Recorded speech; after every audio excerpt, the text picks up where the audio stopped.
আলহামদুলিল্লাহ,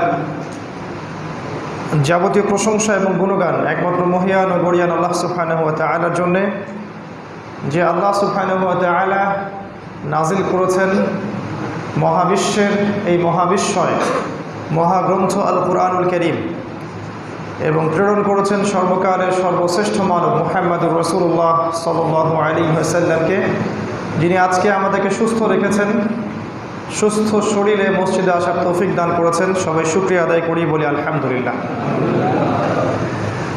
অগণিত অসংখ্য দরুদ এবং সালাত বর্ষিত হোক মহান আল্লাহ প্রেরিত সর্বশেষ নবী এবং চূড়ান্ত নবী, মানবতার মুক্তির দূত মুহাম্মদুর রাসূলুল্লাহ সাল্লাল্লাহু আলাইহি ওয়াসাল্লামের প্রতি আমরা অন্তরের অন্তঃস্থল থেকে দরুদ পাঠ করি। আল্লাহুম্মা সাল্লি আলা মুহাম্মদ, আল্লাহুম্মা বারিক আলা মুহাম্মদ।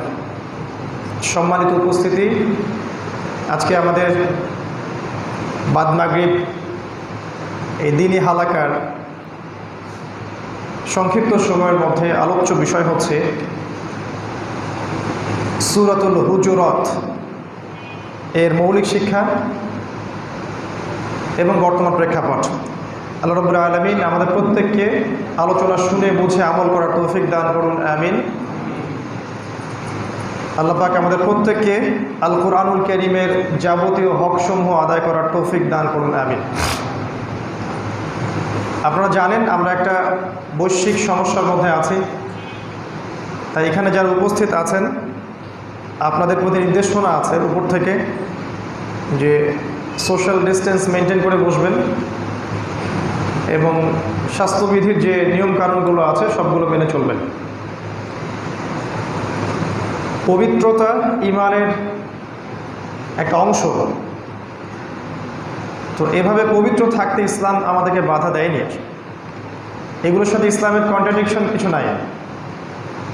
আমি রিকোয়েস্ট করেছিলাম যে কেউ কাইন্ডলি মোবাইল ফোনগুলো বের করবেন না, পিকচার তুলবেন না। এখানে আমি ফটো সেশন করতে আসিনি, আর কারো পারমিশন ছাড়া পিকচার তোলা একটা অপরাধ। এই সেলফোনগুলো এবং এই অনলাইনের যে বর্তমান প্রজন্ম, এটা আমাদের একটা সমস্যা সৃষ্টি করেছে। সেটা হলো আমরা প্রাইভেট লাইফ এবং পাবলিক লাইফের পার্থক্য ভুলে গেছি আসলে। মানে আমাদের প্রাইভেট লাইফ কোনটা আর পাবলিক লাইফ কোনটা, ফেসবুকিং এটা ভুলিয়ে দিয়েছে আমাদের। খুব খেয়াল করে দেখবেন, যেটা প্রাইভেট লাইফের বিষয় সেটা আমরা পাবলিক করে দিচ্ছি। এটা একটা প্রাণীর সাথে শোভা পায়। এই প্রাণীর নাম হচ্ছে বানর। সে জানে না যে প্রাইভেট লাইফ এবং পাবলিক লাইফের পার্থক্য কীভাবে করতে হয়। এই জন্য আপনি দেখবেন সে পাবলিকলি সেক্স করে। বানর এবং কুকুর পাবলিকলি সেক্স করে। আজকে এই টেকনোলজিগুলো আমাদের অনেক উপকার করেছে, ঠিক আছে, কিন্তু আমাদের অনেক কমন সেন্সকে নষ্ট করেছে। স্ত্রীর সাথে ঘরে শুয়ে আছে, একটা সুন্দর পিকচার ছেড়ে দিলাম ফেসবুকে, লক্ষ লক্ষ মানুষ আমার স্ত্রীকে দেখলো ফ্রি অফ কস্ট। বিয়ে আমি করলাম আর আমার স্ত্রীকে ভোগ করলো হাজারটা যুবক। তো সেন্স অফ হিউমারটা নষ্ট হয়ে যাচ্ছে আমাদের। এটা কিন্তু অনলাইনের একটা খারাপ জিনিস। এটা তখন নষ্ট হবে না যদি এই জেনারেশন কোরআনের সাথে সম্পর্ক রাখে। আমরা যে সিচুয়েশনে এখন বাস করছি, এখানে স্বাস্থ্যবিধি মেনে চলার মধ্যে কোরআন সুন্নাহর কোনো বাধা আসলে নেই, বরং পবিত্রতার বিষয়টাকে ইসলাম উৎসাহিত করেছে। একটা বিষয়ে আবার খেয়ালও রাখতে হবে যে আল্লাহ ছাড়া অন্য কাউকে বেশি ভয় করা যাবে না। আল্লাহ পাকের হুকুম ছাড়া পৃথিবীর কোনো শক্তির কোনো কিছু করার বা ঘটানোর কোনো ক্ষমতা থাকে না। এর মানে এই নয় যে আমরা নিজেদের জীবনকে হুমকির মুখে ঠেলে দেব, তা নয়। এরকম সিচুয়েশনে আমরা স্বাস্থ্যবিধি মেনে চলার সাথে সাথে কয়েকটা আমল আপনাদেরকে বলছি। ইনশাআল্লাহ তাআলা এই মহামারীর সংকটের সময় আমলগুলো আপনাদের কাজে দেবে ইনশাআল্লাহ। বিশ্বাস করেন, এই ভাইরোলজিক্যাল যে সময়টা চলছে, কেউ বলে এটা মহামারী, কেউ বলে এটা বায়ো ওয়েপেন্স, এক এক মানুষ এক এক দৃষ্টিকোণ থেকে কথা বলে। হোয়াট এভার ইট ইজ, শুরু থেকে আমরা ঘরে বন্দি থাকিনি, সমাজে চলাফেরা করেছি। এই বিগত 1-1.5 বছরে একটা দিনও আলহামদুলিল্লাহ কাশি বা জ্বরে ভুগিনি, একটা দিনও কাশি বা জ্বরে ভুগিনি আলহামদুলিল্লাহ। বলতে পারেন যে শুধু কি স্বাস্থ্যবিধি মেনেই আমার এই উপকারটা হয়েছে? আমি বলবো না। আমি আমার সাধ্যমতো স্বাস্থ্যবিধি মানার চেষ্টা করেছি, কিন্তু আমি কিছু আমল করছি ব্যক্তিগতভাবে, এবং আমি জানি অনেক মুসলিমই এই আমলগুলো করছেন। আপনি বিশ্বাস করেন যে কোরআন এবং সুন্নায় প্রতিটা বিষয়ের সমাধান আছে, আপনি মানেন বা নাই মানেন আল্লাহর কথা এটা। এই কোরআন এবং সুন্নাহ থেকে কিছু আমল আছে যেগুলো ইনশাআল্লাহ তাআলা আপনাদেরকে আকস্মিক বিপদে পড়া, হঠাৎ মৃত্যু অথবা হঠাৎ দুর্ঘটনা কবলিত হওয়া, মহামারীর এই সময়গুলোতে যে ক্ষতিকর বিষয়গুলো চলছে, এরকম অনেক বিষয় থেকে আল্লাহ পাক আপনাকে সেফ রাখবেন, নিরাপদে রাখবেন। এটাকে আপনি বিশ্বাস করেন? আল্লাহ পাক চাইলে এটা করতে পারেন। আবার এই আমলগুলো করার পরেও আপনি ইফেক্টেড হতে পারেন যদি আপনার তাকদীরে লেখা থাকে।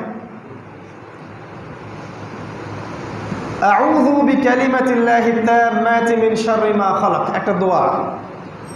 আউযু, আমার সাথে পড়েন দেখি। আউযু বিকালিমাতিল্লাহি তাম্মাতি মিন শাররি মা খালাক। এই দোয়ার অর্থ হচ্ছে আমি আল্লাহর পবিত্র কালামগুলোর মাধ্যমে বা পবিত্র কালিমাগুলোর মাধ্যমে আল্লাহ পাকের সমস্ত সৃষ্টির ক্ষতি থেকে আশ্রয় চাচ্ছি। তো সব পড়ে গেছেন এর মধ্যে?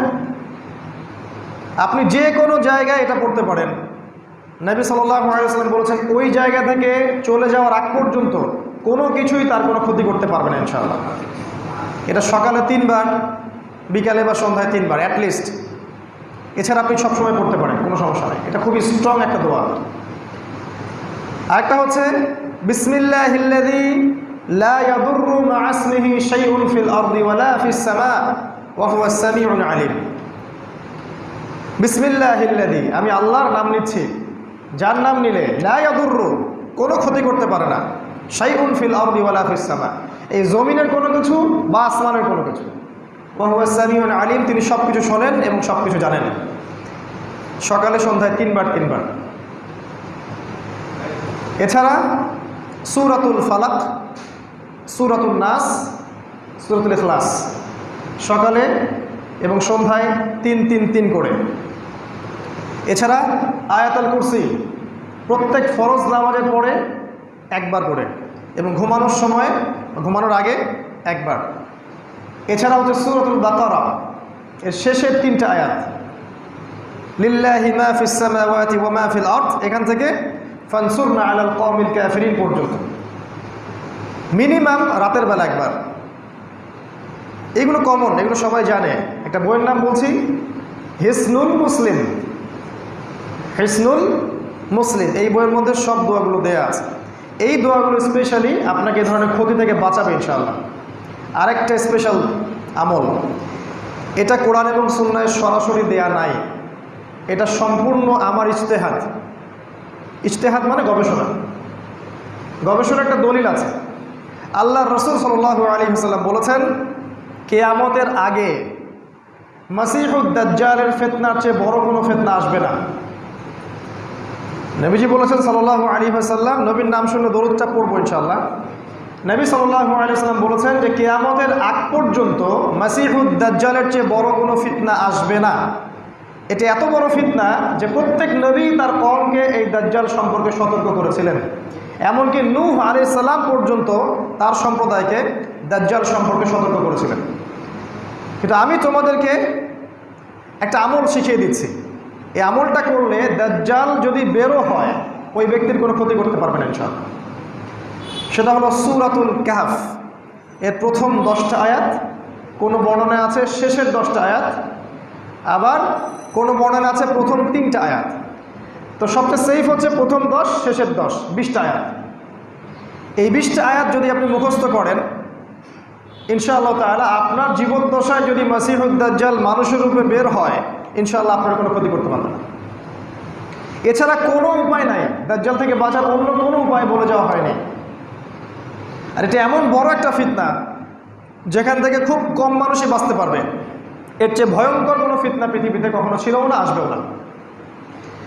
তো আমার ইস্তেহাদ হচ্ছে সূরা কাহফের এই 10টা আয়াত যদি আপনাকে দাজ্জালের ফিতনা থেকেও বাঁচাতে পারে, নিঃসন্দেহে ভাইরাস থেকেও বাঁচাতে পারে। Am I right wrong? না আমার ইস্তেহাদের কি কোনো ভিত্তি আছে? না একবারে ভিত্তি নাই? কিছুটা হলেও তো ভিত্তি আছে। সরাসরি কোরআনে নাই, সরাসরি হাদিসেও কিন্তু নাই। এটা আমার ইস্তেহাদ। সূরা কাহফের প্রথম 10টা আয়াত যদি আমরা একটু নিয়মিত পড়ি, ইনশাআল্লাহ এসব সমস্যা থেকে আমরা বেঁচে থাকতে পারব। আমি ইন্ডিভিজুয়ালি একদিনও বাদ দিই নাই এই মহামারীর সিজনে সূরা কাহফের প্রথম 10টা আয়াত পড়া, প্রতিদিন পড়েছি সকালে এবং সন্ধ্যায়। যদিও সরাসরি দলিল কিন্তু নাই, আমি ইস্তেহাদ করে পড়েছি। যদি আপনারা মনে করেন পড়তে পারেন। যখনই whenever I will give an opinion, যখন আমি কোনো অপিনিয়ন দিব, you should not accept my opinion. আমার অপিনিয়ন আপনাকে গ্রহণ করতে হবে না until or unless you are convinced I am correct। যতক্ষণ না আপনার কাছে মনে হয় যে আমি ঠিক আছি, তার আগ পর্যন্ত আমার কোনো কথা রিসিভ করার দরকার নাই। বারবার বলি যে কোরআন এবং সুন্নাহর সাথে যতটুকু কথা আমাদের মিলবে গ্রহণ করবেন, যেটা মিলবে না কথাটাকে নিয়ে সমুদ্রে ফেলে দিবেন, কোনো সমস্যা নেই। এটাই মানহাজ হওয়া উচিত। তো এই আমলগুলো যদি আমরা করতে পারি, সামাজিক ডিস্টেন্স বলেন, অন্যান্য যে বিষয়গুলোর কথা বলছেন, এগুলোর সাথে ইনশাআল্লাহ আশা করা যায় যে আমরা এই বাংলাদেশ, আমাদের এই জাতি অন্য রাষ্ট্রগুলোর চাইতে কম ইফেক্টেড হবে ইনশাআল্লাহ। তো এই মেসেজগুলো ঊর্ধ্বতন কর্তৃপক্ষকে কে পৌঁছাবে? মানে আমাদের একটা কমিউনিকেশন গ্যাপ আছে। আমরা দ্বীন ইসলাম, কোরআন সুন্নাহকে কেন্দ্র করে সর্বোচ্চ লেভেল পর্যন্ত হকের মেসেজটা পৌঁছাতে পারি না আসলে। এই জন্য তারাও অনেক সময় বুঝতে পারে না কোনটা সঠিক কোনটা ভুল। আল্লাহ পাক সবাইকে হেদায়েত দান করুন এবং কোরআন সুন্নাহর সঠিক জ্ঞানটা বোঝার তৌফিক দান করুন। দ্বিতীয় পয়েন্টটা বলতে চাই যে আল কোরআনে যে শেফা আছে, আল্লাহ পাক কিন্তু বলে দিয়েছেন, সূরা বনী ইসরাঈলের মধ্যে আছে। আল্লাহ বলেছেন ওয়া নুনাজ্জিলু মিনাল কোরআন মা হুয়া শিফাউ ওয়া রাহমাতুল লিল মুমিনিন। সূরা বনী ইসরাঈল পড়েন। আল্লাহ বলেছেন আমি এই কোরআনের মধ্যে মুমিনদের জন্য, বিশ্বাসীদের জন্য শিফা, আরোগ্য নাজিল করেছি এবং দয়া নাজিল করেছি। ওয়ামান আসদাকু মিনাল্লাহি কিলা, আল্লাহর চেয়ে সত্য কথা কে বলতে পারে? ওয়ামান আসদাকু মিনাল্লাহি হাদিসা, আল্লাহর চেয়ে উত্তম হাদিস কেউ বলতে পারে? তো আল্লাহই বলছেন আমাদের রব যে আমি কোরআনের মধ্যে মুমিনদের জন্য শিফা নাজিল করেছি, আরোগ্য এবং রহমত, দয়া। তা আমরা কি ঈমান আনছি কোরআনের প্রতি? আল্লাহ পাক সূরা বনী ইসরাঈল আরও বলেছেন ওয়াইদা করাতাল কোরআন, যখন হে নবী আপনি কোরআন তেলাওয়াত করবেন, এটা খুব ভালো করে শোনেন, যখন হে নবী আপনি কোরআন তেলাওয়াত করবেন, জাআলনা বাইনাকা ওয়া বাইনাল্লাযীনা লা ইউমিনুনা বিল আখিরাহ হিজাবান মাসতুরা। যারা আরবি বোঝেন তারা বুঝতে পারছেন। আল্লাহ বলছেন হে নবী সাল্লাল্লাহু আলাইহি ওয়াসাল্লাম, যখন আপনি কোরআন তেলাওয়াত করবেন, তখন আমি আল্লাহ আপনার মাঝে এবং ওই জগতের মাঝে, যেই জগৎটা আল্লাহ বিশ্বাস করে না, পরকালে বিশ্বাস করে না, এই উভয়ের মাঝে আমি একটা অদৃশ্য নিরাপত্তার পর্দা বসাই দেব। একটু চিন্তা করেন, এই করোনা আসছে কোন জগৎ থেকে?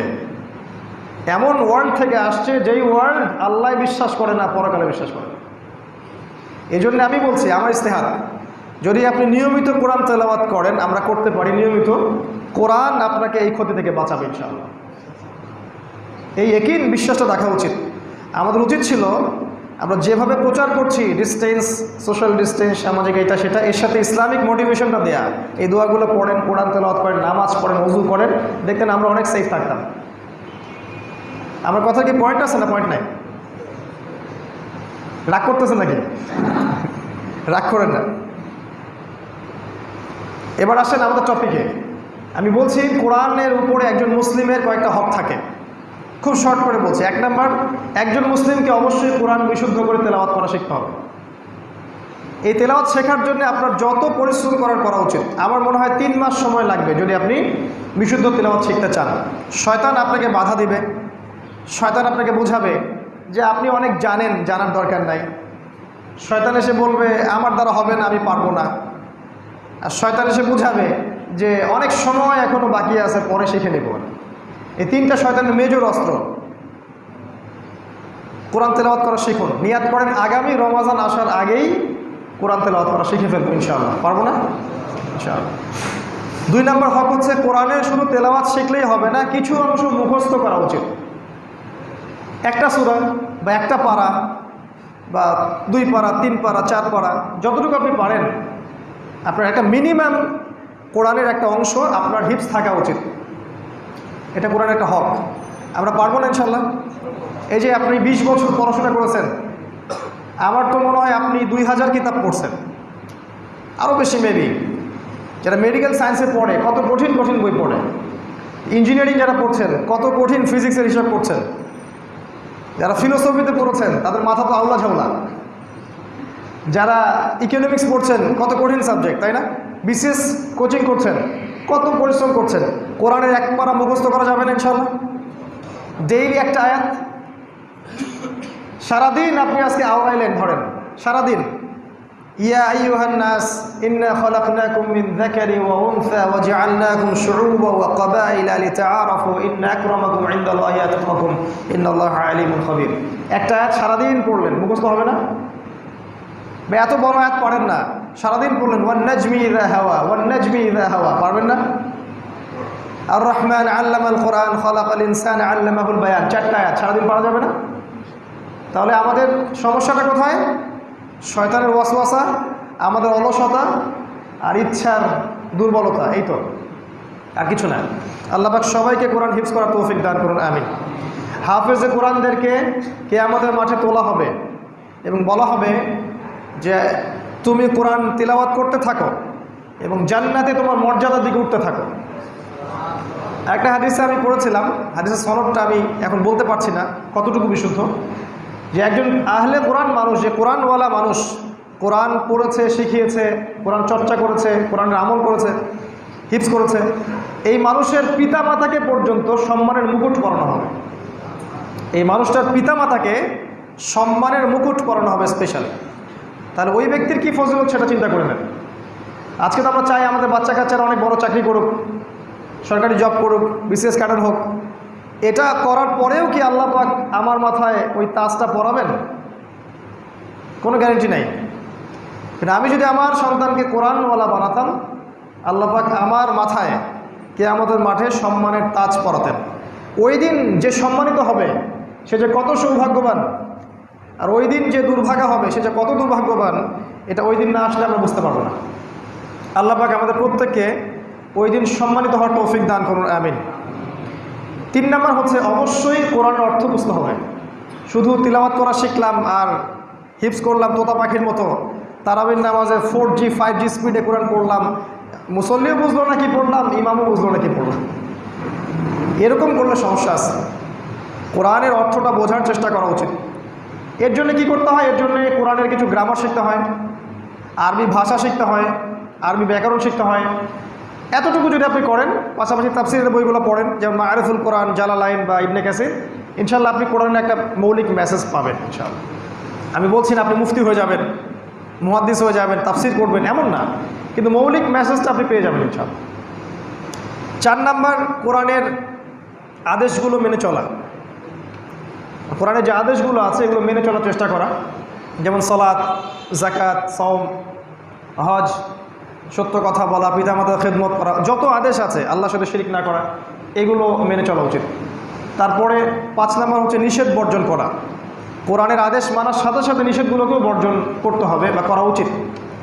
যেমন আমি যদি 5 ওয়াক্ত নামাজ পড়ি ঠিকই, কিন্তু ইকোনমিক লাইফে আমি পাক্কা সুদখোর থাকি, তাহলে কোরআনের সাথে গাদ্দারি করা হয়েছে, তাই না? রাগ করলেন নাকি? যদি আমি ব্যক্তিগত জীবনে ইবাদত বন্দেগী খুব মাশাআল্লাহ ভালো করছি, কিন্তু অর্থনৈতিক জীবনে গিয়ে পাক্কা সুদ খাচ্ছি, তাহলে কোরআনের কিছু অংশ মানছি, কিছু অংশ মানি নাই।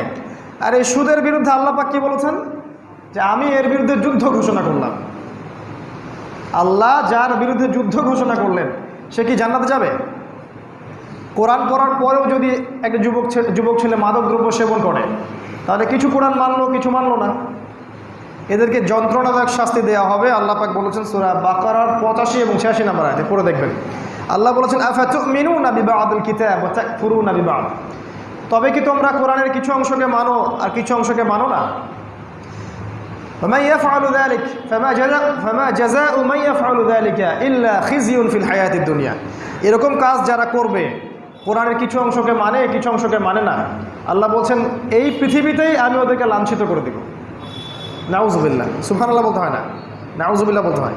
এই পৃথিবীতেই আল্লাহ পাক ওদেরকে লাঞ্ছিত করে দিবেন। ওয়াউমাল কিয়ামাহ ইউরাদ্দুনা ইলা আশাদ্দিল আযাব, আর কিয়ামতের মাঠে এদেরকে আল্লাহ পাক যন্ত্রণাদায়ক শাস্তি প্রদান করবেন। কাদেরকে? যারা কোরআনের কিছু অংশকে মানে, কিছু অংশকে মানে না। একটু আমরা নিজেদেরকে নিজেদের আয়নায় দাঁড় করাই, উত্তর আমাদের বিবেক দিয়ে দিবে। নিজের হিসাব নেওয়ার জন্য কে যথেষ্ট? নিজেই যথেষ্ট। আল্লাহ পাক এটাও সূরা বনী ইসরাঈলে বলেছেন, ইকরা কিতাবাক। আল্লাহ পাক কিয়ামতের মাঠে বলবেন সবাইকে, আপনাকে আমাকে সবাইকে, ইকরা কিতাবাক, তোমার বই পড়ো, আমলনামা, তোমার বই তুমি নিজেই পড়ো। ওয়া কাফা বিনাফসিকাল ইয়াওমা আলাইকা হাসিবা, আজকে তুমি নিজেই তোমার হিসাব নেওয়ার জন্য যথেষ্ট। আল্লাহ পাক আমাদেরকে ওই দিন যেন মাফ করে দেন, আল্লাহুম্মা আমিন। এর পরের একটা হক আছে, সেটা হলো কোরআনের দাওয়াতটা মানুষের কাছে পৌঁছে দেওয়া, যেমনটা আপনারা আজকে করছেন।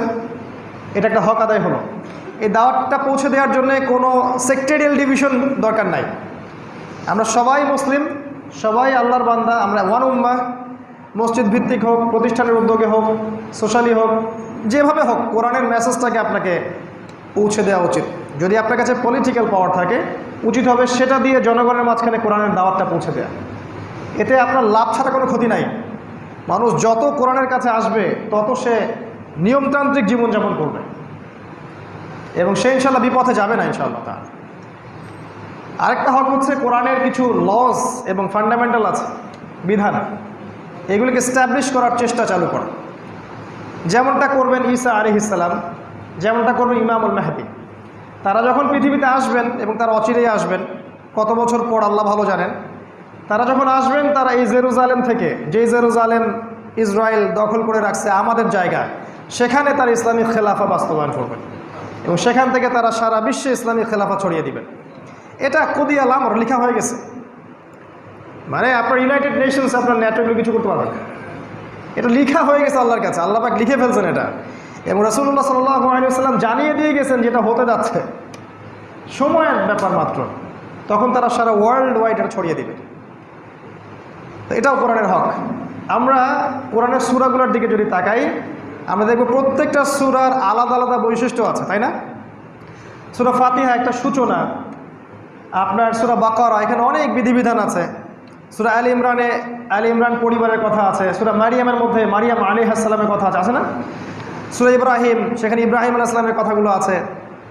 এরকম সূরা হুদ, এখানে হুদ আলাইহিস সালামের কথা আছে। এক এক সূরা কিন্তু এক একটা বৈশিষ্ট্য বহন করে। সূরা তালাক, এখানে তালাকের বিধান আছে। সূরা নিসা, মহিলাদের জন্য হেদায়েত আছে। এই ব্যাপার সেটা ঠিক এরকমই। আমি বলি যে প্রতিটা সূরা একটা করে চূড়া, মানে পাহাড়ের চূড়ায় উঠলে আপনি অনেক দূর পর্যন্ত দেখতে পারবেন।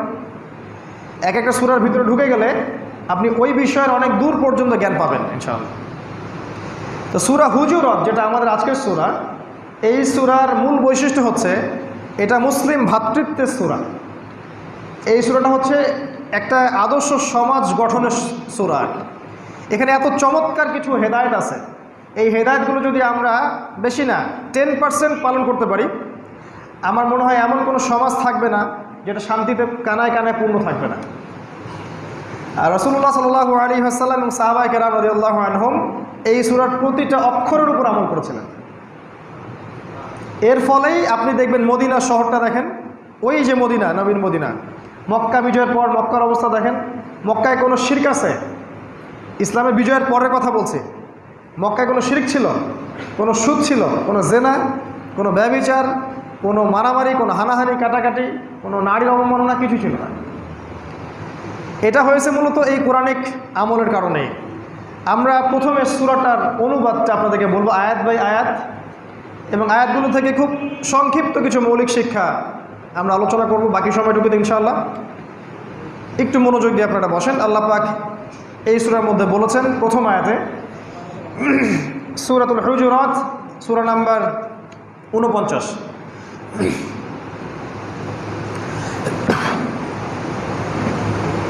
আউযু বিল্লাহি মিনাশ শাইতানির রাজীম। আল্লাহ পাক প্রথম আয়াতে বলছেন ইয়া আইয়ুহাল্লাযীনা আমানু। একটু মনোযোগ দিবেন, প্রতিটা আয়াত ইম্পর্টেন্ট, এবং আমি খুব ডিটেলস কথা বলার সময় পাবো না। পাঁচ লাইনগুলো বলবো, আপনাদেরকে বুঝে নিতে হবে। এবং আমার কাছে ওয়াদা করতে হবে আজকে যাওয়ার আগে, বাসায় গিয়ে আজকে এই সূরাটা অর্থসহ সবাই পড়বেন। ওয়াদা করছেন ইনশাআল্লাহ? আল্লাহ পাক বলছেন, ইয়া আইয়ুহাল্লাযীনা আমানু, শোনেন, আল্লাহ বলছেন, এটা আমার কথা না, এটা মুহাম্মদ সাল্লাল্লাহু আলাইহি ওয়াসাল্লামের কথা না, এটা আল্লাহর কথা, যে আল্লাহর কাছে আমাদেরকে ফিরে যেতে হবে, যে আল্লাহর হাতে আমাদের জীবন, যে আল্লাহর হাতে আমাদের মরণ, যে আল্লাহর হাতে আমাদের সব কিছু, তার এক হুকুমে সব কিছু হয়ে যায়, ওই আল্লাহ কথা বলছেন। আর রাসূলুল্লাহ সাল্লাল্লাহু আলাইহি ওয়াসাল্লাম তিনি এটা তার কথা আমাদের কাছে পৌঁছে দিয়েছেন, তাই তো?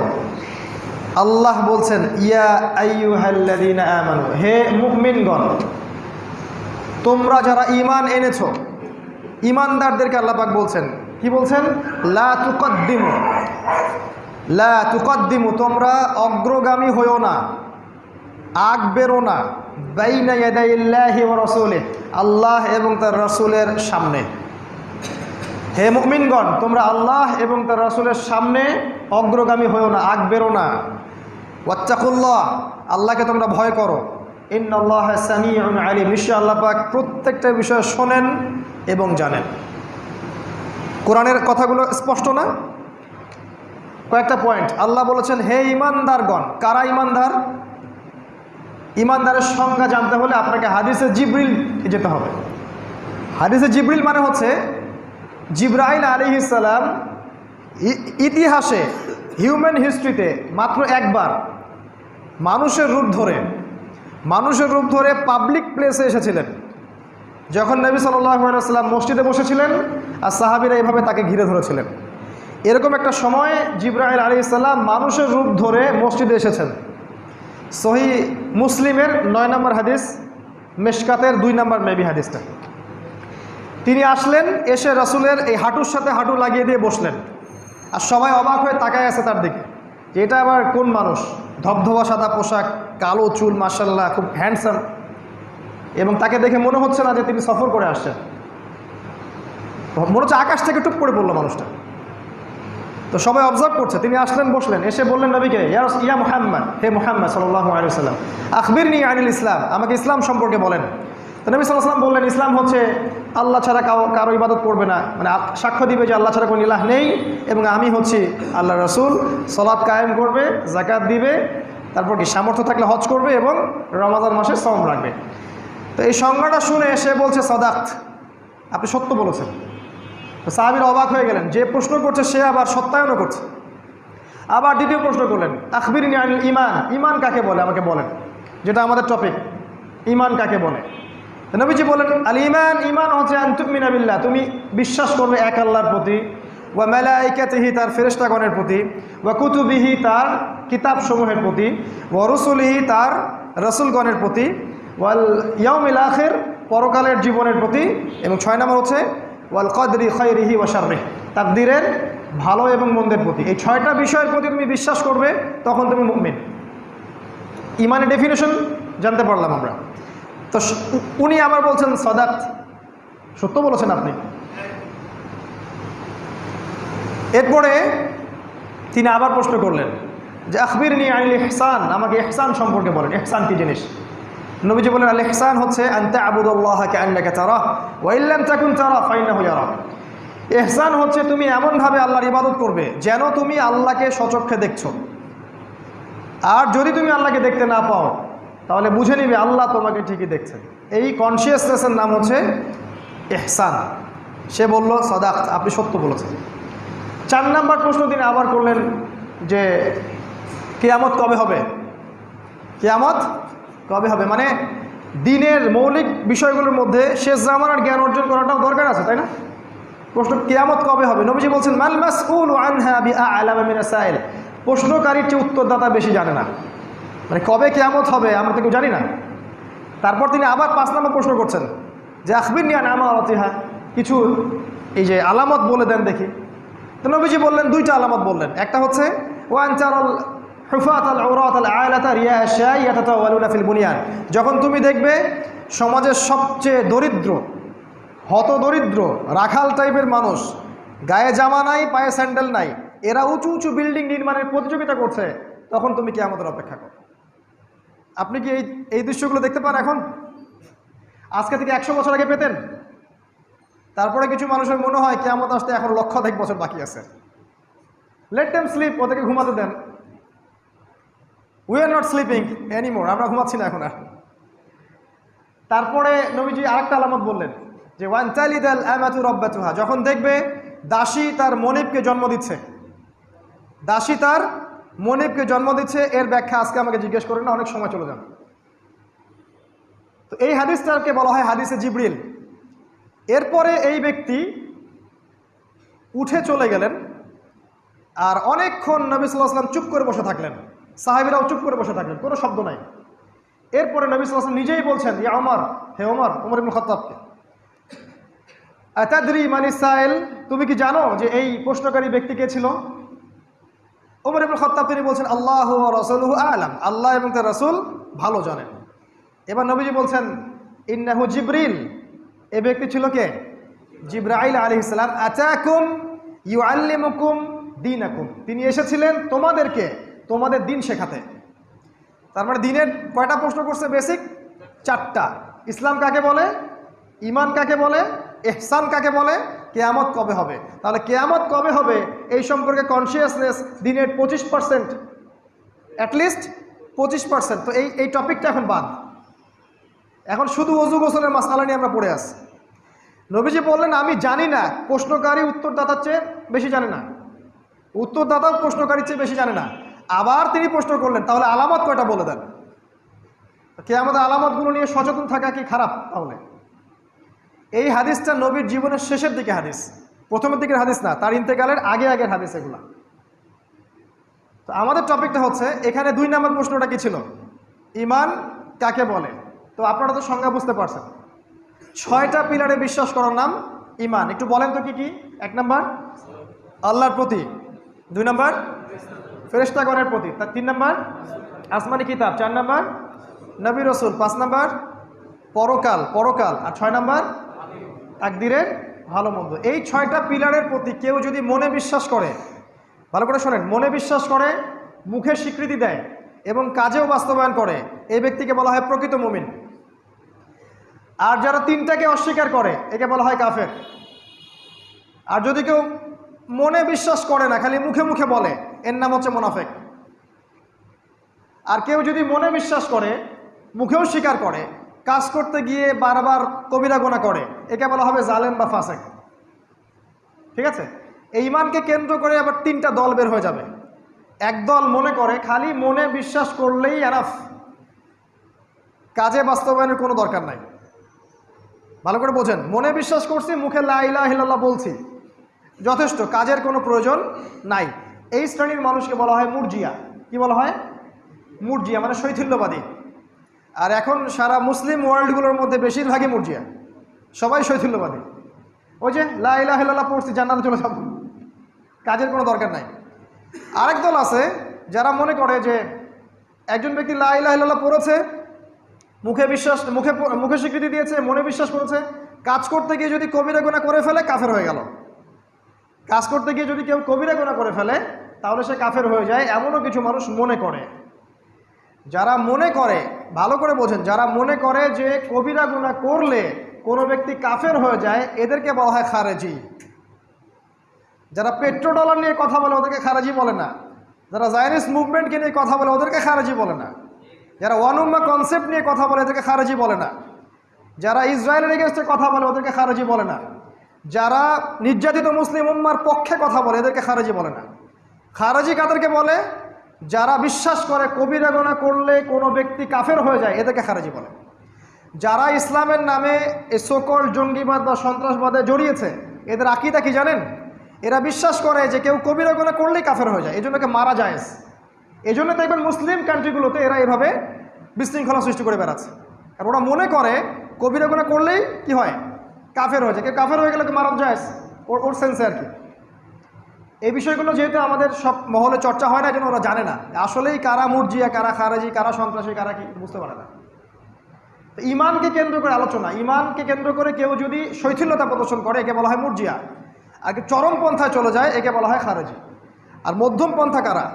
আহলে সুন্নাহ ওয়াল জামাআহ। তারা বিশ্বাস করে যে মনে বিশ্বাস জরুরি, অবশ্যই মুখে স্বীকৃতিও জরুরি এবং কাজে বাস্তবায়নও জরুরি। কিন্তু কাজে বাস্তবায়ন করতে গিয়ে কেউ যদি কবিরা গুনাহ করে ফেলে, সে ব্যক্তি কাফের হয়ে যায় না, বরং তার তওবার দরজা খোলা থাকে। কথা কি বুঝতে পারছেন? এই হচ্ছে আপনার আহলে সুন্নাহ ওয়াল জামাআর আকীদা। এটা হচ্ছে আমাদের আকীদা, এটাই আমাদের মানহাজ, এটাই সালাফিদের আকীদা। সালফে সালেহিন এই আকীদা ফলো করেছে। তো আল্লাহ পাক এই মুমিনদেরকে বলছেন। আরেকটা পয়েন্ট আছে, সেটা হলো আমরা ওযু ভঙ্গের কারণ অনেকে জানি, ঈমান আমার ভঙ্গ হয়ে যায় এই কারণ আবার অনেকে জানি না।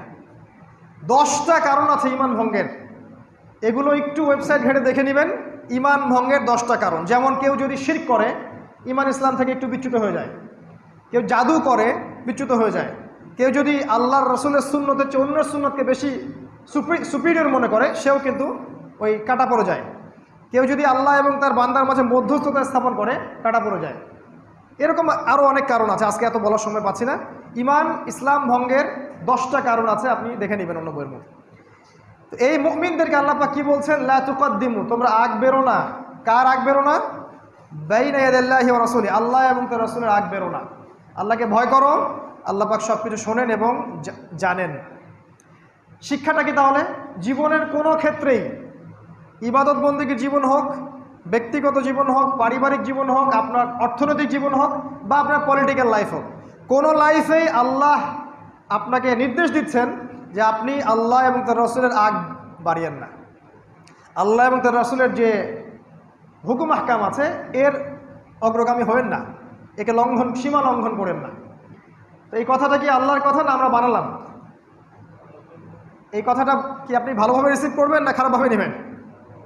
আল্লাহ নাসিহা করছেন আপনাকে, আল্লাহ এবং তার রাসূলের আগ বেরো না, আল্লাহকে ভয় করো। ওয়াত্তাকুল্লাহ ইন্নাল্লাহা সামিউন আলিম। আল্লাহ পাক দ্বিতীয় আয়াতে বলছেন, ইয়া আইয়ুহাল্লাযীনা আমানু, খুব ভালো করে শোনেন, হে মুমিনগণ। ঈমানের সংজ্ঞা তো বুঝলেন। হে মুমিনগণ, লা তারফাউ আসওয়াতাকুম, লিসেন টু মি কেয়ারফুলি, লা তারফাউ আসওয়াতাকুম, তোমরা তোমাদের কণ্ঠস্বর উঁচু করো না, তোমরা তোমাদের কণ্ঠস্বর উঁচু করো না, ফাওকা সাউতিন নবী, নবীর কণ্ঠস্বরের উপরে। আল্লাহর নবী মুহাম্মদ সাল্লাল্লাহু আলাইহি ওয়াসাল্লামের কণ্ঠস্বরের উপরেও তোমরা কণ্ঠস্বর উঁচু করো না। তাহলে আল্লাহ এবং তার রাসূলের বিধানের উপরে কেমন করে আপনি যেতে পারেন? আমার কথা কি বুঝতে পারছেন? আল্লাহ বলছেন নবীর কণ্ঠস্বর যে লেভেলে, তার চেয়ে উঁচু স্বরে কথাও বলো না। তাহলে কিভাবে আমরা আল্লাহ তার রাসূলকে অগ্রাহ্য করতে পারি? তাদেরকে বাদ দিয়ে অন্য ইবাদত করতে পারি, তাদের সুন্নাহ বাদ দিয়ে অন্য সুন্নাহ ফলো করতে পারি, তাদের কনস্টিটিউশন বাদ দিয়ে আমরা অন্য লস কীভাবে ফলো করতে পারি? তারপরেও কেমন করে আমরা মুসলিম থাকতে পারি বা মুমিন থাকতে পারি? আল্লাহ বলছেন ওয়ালা তাজহারু লাহ, জোরে কথা বলো না। তাজহারু লাহ মানে জোরে কথা বলো না। বিল কওলি কাজাহরি বা'দিকুম লিবা'দ, তোমরা একে অপরের সাথে যেমন করে জোরে কথা বলো, এভাবে নবীর সামনে জোরে কথা পর্যন্ত বলবে না। কি হবে তাহলে? আন তাহবাতা আমালুকুম ওয়া আনতুম লা তাশউরুন, তোমাদের সমস্ত আমল ধ্বংস হয়ে যাবে, তোমরা বুঝতেও পারবে না। মানে আমাদের অজান্তেই আমলনামা ডিলেট, ফরম্যাট। কিয়ামতের মাঠে উঠে দেখবো আমলনামায় কোনো নেকিই নাই। নাউযুবিল্লাহি মিন যালিক। অপরাধটা কি? শুধু আল্লাহর রাসূলের সামনে জোরে কথা বলছে, ব্যাস এটাই। তাহলে তার অবাধ্যতা করা কি পরিমাণ শাস্তি সেটা আপনি বুঝে নেন। এখানে একটা তাফসীর আছে, আবু বকর সিদ্দিক এবং উমর রাদিয়াল্লাহু আনহু। আবু বকর সিদ্দিক এবং উমর রাদিয়াল্লাহু আনহু একবার নবীর সামনে বসেছিলেন, কোনো একটা বিষয় নিয়ে উভয়ের মাঝখানে কথা কাটাকাটি হয়েছে, হতে পারে, তারা মানুষ। তো এরপরে এই আয়াতটা নাজিল হয়, আর আবু বকর সিদ্দিক উমর রাদিয়াল্লাহু আনহু দুজন আল্লাহর ভয়ে থরথর করে কাঁপতে থাকে। উমর ইবনে খাত্তাব বলেন এরপর থেকে তিনি রাসূলের সামনে এমনভাবে কথা বলতেন যে নবীকে আবার জিজ্ঞেস করতে হতো যে কি বললো, আরেকবার বল। কথা বুঝতে পারছেন? আরেকজন সাহাবীর নাম এসেছে, তার নাম হচ্ছে সাবিত বিন কায়েস রাদিয়াল্লাহু আনহু। তার ব্যাপারেও এই একটা ঘটনা আসছে। তিনি কোনো একদিন মসজিদে আর আসতেছে না, বাসায় বসে থাকে, কান্নাকাটি করে। সাহাবীরা গিয়ে বললেন কি সমস্যা, মসজিদে আসেন না কেন? তিনি বলেন আমার তো আমলনামা ধ্বংস হয়ে গেছে, কারণ আমি আল্লাহর রাসূলের সামনে উঁচু স্বরে কথা বলছিলাম। পরে নবীজি লোক পাঠালেন, গিয়ে বললেন ওকে ডেকে নিয়ে আসো, বলো যে সে জাহান্নামী না, সে জান্নাতি। এই সাহাবী মৃত্যুবরণ করেছেন ইয়ামামার যুদ্ধে, ইয়ামামার মুসাইলামা কাযযাবের সাথে যে যুদ্ধ, এই যুদ্ধে। আল্লাহ পাক তাকে জান্নাতুল ফিরদৌস দান করুন, আমিন। এরপর আল্লাহ পাক বলছেন ইন্নাল্লাযীনা ইয়াগুদ্দুনা আসওয়াতাহুম ইনদা রাসূলিল্লাহ, যারা আল্লাহর রাসূলের নিকটে এসে তাদের গলার ভয়েসটাকে নিচু করে রাখে, উলাইকা আল্লাযীনা ইমতাহানাল্লাহু কুলুবাহুম লিত্তাকওয়া, এরাই সেই সব ব্যক্তি যাদের কলবটাকে আল্লাহ পাক তাকওয়ার জন্য পরীক্ষিত করে ফেলছেন। মানে কলবগুলোকে আল্লাহ পাক চুজ করছেন, এদের কলবে আল্লাহ পাক তাকওয়া দিয়ে দিয়েছেন। কাদেরকে? যারা আল্লাহর রাসূলের সামনে নিচু স্বরে কথা বলে এদেরকে। তার মানে সেই প্রত্যেক ব্যক্তি যারা আল্লাহ এবং তার রাসূলের বিধানের আনুগত্য করে, নিঃসন্দেহে তাদেরকে আল্লাহ পাক তাকওয়া দিয়ে দিবেন। আর সেই প্রতিটা ব্যক্তি যারা আল্লাহ এবং তার রাসূলের বিধানকে লঙ্ঘন করছে, আল্লাহ পাক তাদের অন্তরে তাকওয়া দিবেন না। আল্লাহ পাক বলছেন আরও আছে ওদের পুরস্কার, লাহুম মাগফিরাহ, ওদের জন্য আছে পুরো ক্ষমা, ওয়া আজরুন আযীম, এবং মহান পুরস্কার। আল্লাহ পাক এরপরের আয়াতে বলছেন ইন্নাল্লাযীনা ইউনাদুনাকা মিন ওয়ারাইল হুজুরাত, হে নবী তোমাকে যারা হুজুরাতের পিছন দিক থেকে ডাকছিল। হুজরা মানে হচ্ছে নবীর যে কক্ষগুলো ছিল, ছোট ছোট কক্ষ, এগুলোকে কি বলা? হুজরা। এর বহু বচন হুজুরাত। এই হুজুরাতের আড়াল থেকে যারা তোমাকে উচ্চস্বরে ডাকছিল, আকসারুহুম লা ইয়াকিলুন, এদের বেশিরভাগের কোনো আকল নাই। মানে বেদুইন চিনেন? আরব বেদুইন, গ্রাম্য পল্লীর মানুষ কিছু থাকে না? আরবের কিছু বেদুইন নবীর কাছে এসেছিলেন সাল্লাল্লাহু আলাইহি ওয়াসাল্লাম, এসে বাড়ির পিছন থেকেই ডাকাডাকি শুরু করছে, ইয়া মুহাম্মদ ইয়া মুহাম্মদ ইয়া মুহাম্মদ বলে ডাকছে, আমাদের কাছে আসেন, বের হন। ওদের কাছে ম্যানার নাই, আসলে ম্যানারলেস। আমার কাছে মনে হয় স্টিল তারা ম্যানারলেস, স্টিল ম্যানারলেস। যাই হোক, তো এর পরিপ্রেক্ষিতে নবী কিন্তু কোনো কথা বলেননি যে আমাকে এভাবে ডেকো না, বা কি বেয়াদবের মতো কথাবার্তা শুরু করছো, কিচ্ছু বলেননি নবী সাল্লাল্লাহু আলাইহি ওয়াসাল্লাম। তিনি মনে মনে একটু কষ্ট পাইছেন। আমাদের নবী মনে মনে একটু কষ্ট পাইছেন যে এইভাবে ডাকে আমাকে। তো আল্লাহ পাক তার নবীর মনের কষ্ট সহ্য করেন নাই, আয়াত নাজিল করে দিছে। তাহলে আজকে নবীকে প্রকাশ্যে যারা কষ্ট দেয়, ওদের কি হবে চিন্তা করছেন কখনো? আল্লাহ পাক বলছেন ওয়ালাউ আন্নাহুম সাবারু, যদি ওরা সবর করত, লাকানা খায়রাল লাহুম হাত্তা তাখরুজা ইলাইহিম লাকানা খায়রাল লাহুম, যতক্ষণ তুমি ওদের কাছে বের হয়ে আসো এই পর্যন্ত ওরা যদি সবর করত, এটা ওদের জন্য উত্তম হতো। আল্লাহু গফুর রহিম, আল্লাহ পাক ক্ষমাশীল পরম দয়ালু। আল্লাহ পাক মানে মাফ করে দিয়েছেন তারপরেও, ইন্নাল্লাহা গফুর রহিম। তাহলে আমরা একটা আদব শিখলাম, নবী সাল্লাল্লাহু আলাইহি ওয়াসাল্লামের ক্ষেত্রে আমাদের গলার ভয়েস, আমাদের আনুগত্য কত মানে আত্মসমর্পণকারী লেভেলে হওয়া উচিত, আমরা একটা বুঝতে পারলাম। যদি করতে পারি আমরা পাবো ক্ষমা এবং আজরুন আযীম, মহান পুরস্কার। এরপর 6 নম্বর আয়াত আল্লাহ পাক বলছেন, খুবই ইম্পর্টেন্ট আয়াত এই যুগের প্রত্যেক মানুষের জন্য, ইয়া আইয়ুহাল্লাযীনা আমানু, হে মুমিনগণ, আপনার রব আপনাকে বলছেন, হে মুমিনগণ, ইন জাআকুম ফাসিকুম বিনাবাইন ফাতাবায়ানু, ভালো করে শোনেন। আল্লাহ বলছেন যদি তোমাদের কাছে কোনো ফাসেক বা পাপাচারী কোনো সংবাদ নিয়ে আসে, ফাতাবায়ানু, এটাকে তোমরা আগে পরীক্ষা করে দেখবে। কথাটাকে বিশ্বাস করবে না, আগেই কথাটাকে আগে পরীক্ষা করে দেখবে। কেন?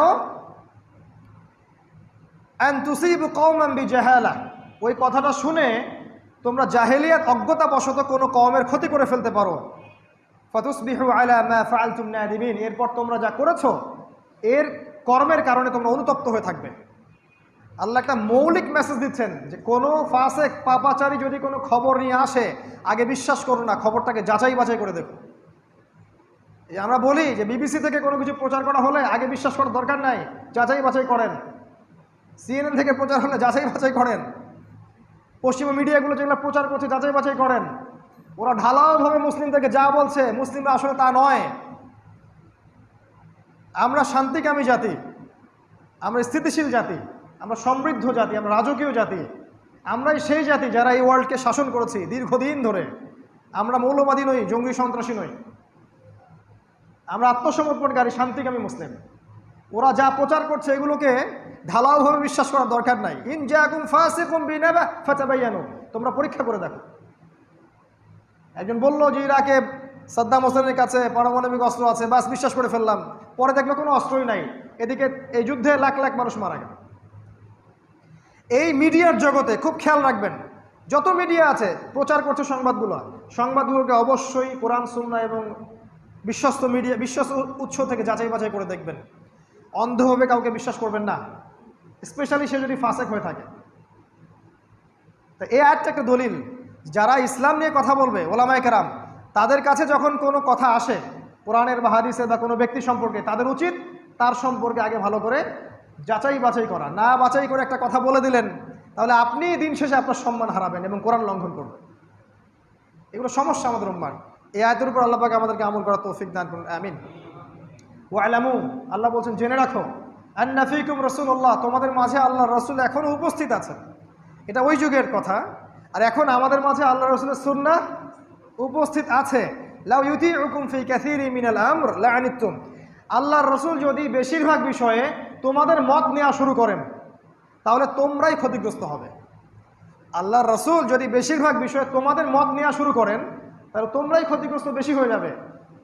আল্লাহ রাসূল আল্লাহর হুকুমে কাজ করেন, তাই না? ওয়ালাকিন্নাল্লাহা হাব্বাবা ইলাইকুমুল ঈমান ওয়া যায়্যানাহু ফি কুলুবিকুম, কিন্তু আল্লাহ পাক কি করেছেন? মুমিনদের হৃদয়ের মধ্যে ঈমানকে পছন্দনীয় করেছেন। মুমিনদের মনের মধ্যে আল্লাহ পাক ঈমানের প্রতি মহব্বত সৃষ্টি করেছেন এবং ঈমান দিয়ে আল্লাহ পাক মুমিনদের কলব সুশোভিত করে দিয়েছেন। ওয়া কাররাহা ইলাইকুমুল কুফরা ওয়াল ফুসুক ওয়াল ইসয়ান, মুমিনদের অন্তরে আল্লাহ পাক এই যে ফাসেকি, সীমালঙ্ঘন এবং কুফরি, এগুলোর প্রতি ঘৃণা সৃষ্টি করেছেন। তাহলে বুঝে নেন, যদি আপনার মনের মধ্যে কুফরি, সীমালঙ্ঘন এবং পাপাচারের বিরুদ্ধে কোনো ঘৃণাই না থাকে, তাহলে বুঝতে হবে যে মনের মধ্যে ঈমানের অবস্থা খারাপ। কথা কি বুঝতে পারছি? আমরা যদি মন থেকে সমস্ত অন্যায়, অশ্লীলতা, পাপাচার, কুফরিগুলোকে ঘৃণা করতে না পারি, তাহলে মনে ঈমানের ত্রুটি আছে। তাদের ঈমান পরিপূর্ণ যারা এগুলোকে ঘৃণা করতে পারে। উলাইকা হুমুর রাশিদুন, আল্লাহ পাক বলছেন এরাই হচ্ছে সুপথপ্রাপ্ত, এরাই সুপথপ্রাপ্ত। ফাদলাম মিনাল্লাহি ওয়া নি'মা, এগুলো আল্লাহর পক্ষ থেকে অনুগ্রহ এবং নিয়ামত। ওয়াল্লাহু আলিমুন হাকিম, আল্লাহ পাক হচ্ছেন আলিম, মহাজ্ঞানী এবং হাকিম, প্রজ্ঞাময়। এবার আসেন আরেকটা ফেজ, আল্লাহ পাক বলছেন মুমিনদের সামাজিক অবস্থা। ওয়াইন তাইফাতানি মিনাল মুমিনিন, খুব ভালো করে শুনি আমরা যারা ধর্মীয় সেক্টরে আছি এবং অন্যান্য সেক্টরে আছি।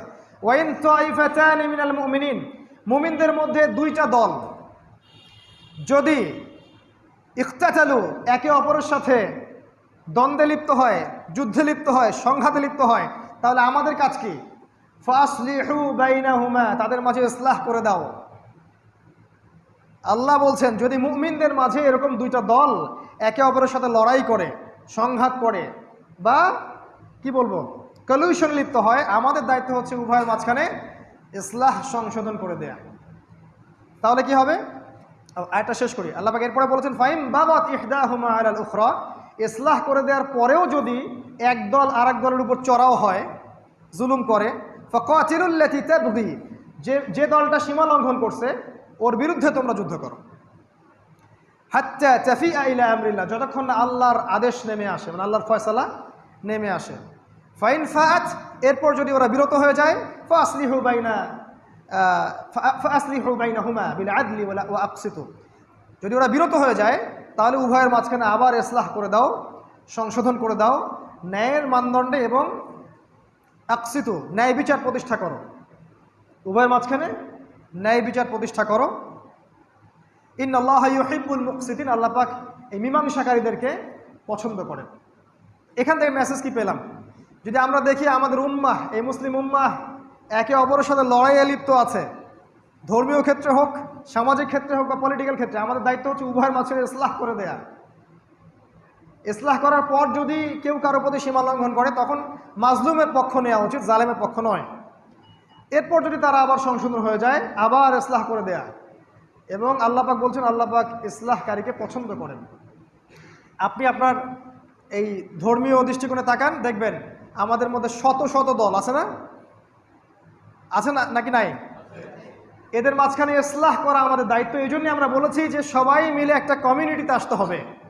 আমাদের সবচেয়ে বড় পরিচয় হবে আমরা মুসলিম। হানাফি আমার ভাই, সালাফি আমার ভাই, দেওবন্দি আমার ভাই, তাবলিগ আমার ভাই, সবাইকে ভাই মনে করতে হবে। ওয়ান উম্মাহ কনসেপ্টে একটা কমিউনিটি গড়ে তুলতে হবে। এটা ইসলাহ এবং সংশোধনের প্যাটার্ন। একইভাবে যখন পলিটিক্যাল লাইফে দেখবেন তারা সবাই কিন্তু মুসলিম মুমিন। কেউ যদি কুফরি করে থাকে সেটা আল্লাহ তার হিসাব নেবেন, বাহ্যিকভাবে বলছি। তারাও বিভক্ত, তারা বিভিন্ন দলে বিভক্ত, একে অপরের উপর চড়াও হচ্ছে। ওদের মাঝখানে আমাদের ইসলাহ সংশোধন করা উচিত, ওদেরকে বোঝানো উচিত যে আপনারা ওয়ান উম্মার অন্তর্ভুক্ত, আমরা সবাই একটা উম্মা। আসলে শয়তানি সভ্যতা, আল্লাহর দুশমনরা চেয়েছিল আমরা যেন ধর্মীয়ভাবে বিভক্ত হয়ে থাকি আর পলিটিক্যালি বিভক্ত হয়ে থাকি, যাতে করে একটা উম্মা টুকরা টুকরা হয়ে থাকে, আমাদেরকে শাসন করা ওদের জন্য সহজ হয়। আসলে বাস্তবতা এটাই হয়েছে, আমরা বুঝতে পারি নাই। এখনও যদি সতর্ক না হই আগামীতে আরও ক্ষতি হবে। আল্লাহ পাক বোঝার তৌফিক দান করুন। এরপর আল্লাহ পাক বলছেন একটা চিরায়ত আয়াত, ইন্নামাল মুমিনুনা ইখওয়া, প্রত্যেকটা মুমিন হচ্ছে একে অপরের ভাই, প্রতিটা মুমিন একে অপরের ভাই। ফাসলিহু বাইনা আখাওয়াইকুম, তোমরা তোমাদের ভাইদের মাঝখানে ইসলাহ এবং সংশোধন করে দাও। ওয়াত্তাকুল্লাহ, আল্লাহকে ভয় করো। লাআল্লাকুম তুরহামুন, যাতে করে তোমরা রহমত প্রাপ্ত হতে পারো। তাহলে আল্লাহ বলছেন সমস্ত মুমিনরা ভাই, আর আমরা এখন বলছি যে ওই দল জাহান্নামী আর ওই দল জান্নাতি, এই দল এটা আর ওই দল অমুক, আমি হকের ডিলার, আমার কাছে আসো জান্নাতের সার্টিফিকেট নিয়ে চলে যাও। ও খারেজি আর ও অমুক আর ও তমুক, ও সন্ত্রাসী ও জঙ্গি, আমি হকের ডিলার, আমার কাছে আসো জান্নাতের লিজ লাগলে নিয়ে যাও। আল্লাহ বলছেন আমরা সবাই ওয়ান উম্মাহ, আর ওয়ান উম্মাহ কনসেপ্টে কথা বলার কারণেই আমরা হয়ে যাচ্ছি বিতর্কিত। সুবহানাল্লাহ। তাহলে আমরা কি সেক্টরিয়াল ডিভিশন নিয়ে কথা বলবো? একটা দল খুলে বলবো সবাই আমার দলের ফর্ম পূরণ করেন, আপনি যদি আমার দলের ফর্ম পূরণ না করেন তাহলে আপনি আর জান্নাতীদের অন্তর্ভুক্ত না। যদি আপনি আমার দলের ফর্ম পূরণ করেন তাহলে আপনি হকের মধ্যে আছেন, ফর্ম পূরণ করবেন না হকের মধ্যে আর নাই। এই কনসেপ্টে ভাই আমি বিশ্বাসী না। যদি কেউ বিশ্বাসী হয় সেটা তার চিন্তা, সে তার চিন্তা লালন করুক, let them do whatever they want, তাদেরকে করতে দেন তারা যেটা চায়। আর আমরা আমাদের যে মানহাজ বা যে তরিকা বা যে মতবাদ ফলো করছি এটাকে আমাদেরকে করতে দেন। আমরা তো তাদের মতবাদে লাঙল চালাতে যাই নাই।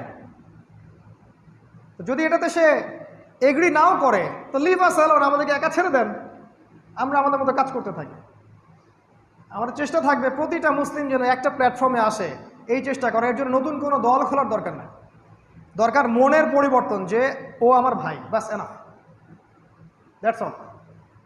আপনার আমরা দেখেছি, দুঃখের সাথে বলছি যে আমরা দেখেছি একটা জামাত ছিল, সেখানে 1000 লোক ছিল, পরে দেখা গেল সেখান থেকে মসজিদ ভাঙলো।